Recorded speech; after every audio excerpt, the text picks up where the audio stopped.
So Charlie, really an afternoon we want to forget quite quickly. Yeah, definitely. It was a pretty disappointing day at the office, and I mean, fortunately, the game has no bearing other than it being obviously a derby match. But we can't get too down about it because we've got some big sort of Premiership games coming up. So, fortunately, it was a dead rubber game for us anyway. But that's no excuse. You never want to lose your derby games, especially not against Bath at home. Obviously, the scoreboard wasn't favourable on our side, but was there much between the teams?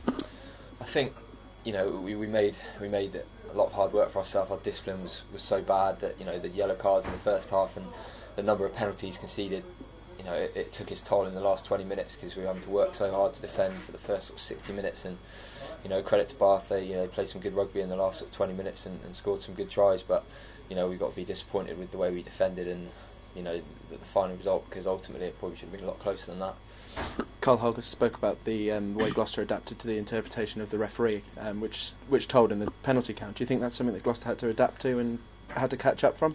Yeah, definitely. I think people obviously, as I said, touched on the amount of penalties we conceded in the breakdown. People obviously lost confidence to contest for the ball. So, towards in the second half, people were probably scared to even go anywhere near the right, which meant Bath were just getting quick ball and that was just putting us under pressure straight away. So it's one of those things, isn't it? It's hard to interpret. You just have to make the interpretation of the ref rules as the game goes along. As I say, if you've conceded 13 penalties in the first half, you're going to be a little bit wary in the second half when you're going for a little dive in a ruck. So obviously today was Bath's day, but we get the opportunity to go down to the Rec in a couple of weeks. There's going to be no shortage of determination within the squad for that one. Yeah, definitely. I think we just have to put this game to the back of our minds and try and look ahead to the next couple of weeks in the Premiership and start getting some good rugby together, and hopefully this will be out of our system when we go down to the Rec, and we definitely want to do ourselves justice down there and get a bit of payback. Charlie, thanks for your time. Cheers.